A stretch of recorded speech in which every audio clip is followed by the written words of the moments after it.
happened to Lee Rigby? What happened on 7/7? All the Muslim grooming gangs. Everything I say is factual. Let someone else speak for a minute, please, Tommy. Of course, Mr. Robinson, there are no paedophiles who are white, and white people have never bombed anyone else's country. 87% of grooming cases are Muslim, yet 5% of the country is Muslim. You spoke. Yeah. Let me speak.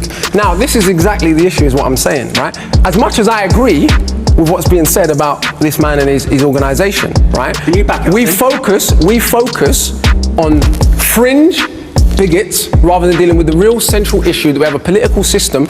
I can't count how many times I've read the Daily Mail or some other paper, not that I read these rags, and it says Pakistani man does blah. When Jimmy Savile is convicted or something comes out about him, is his ethnicity or his religious beliefs put forward as the primary reason for him committing an offence? No. But we can't.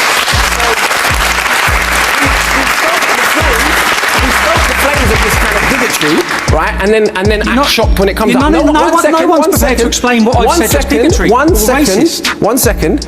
For those who don't know, Baghdad was the intellectual, cultural centre of mathematics and art and science about 1,000 years ago for quite a long time.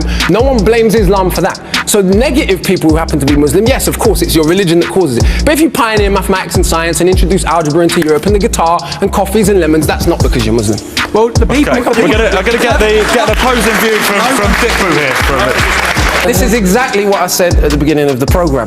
When we deal with racism, rather than dealing with the structural reality and all this nonsense about people are racist because they're frustrated about their life, it's totally classist. What we're saying, only working class people are racist. Do me a favour. Racism was not invented by working class people. It was invented by elite academics through pseudo-scientific nonsense and perpetuated as part of political policy from the top down, not the bottom up. In fact, if we look back at the history of this country, when there were slave catchers in the streets, people had far more allies in working class parts of London than they did from rich people who were trying to catch them and send them back to the Caribbean. So let's be honest about the history and deal with the bigger problems of structural racism, because then smaller things and smaller frustrations that are breeding this type of nonsense won't be excavated so much. But this is the problem, is we focus on nonsense like this rather than dealing with why a British soldier you've probably never heard of, a gentleman called Christopher Alder, died in 1999 in police custody. There is footage on YouTube that you can see for yourself of him on the floor with his bottom half exposed, with police officers around him making monkey noises over his dead body. You've never heard his name.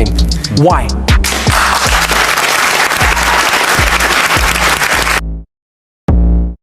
No, I'm not against all Muslims. Yes, I got married last year. I had 4 Muslims at my wedding. I had 4 Muslims at my wedding. Admit your true colours. Excuse me.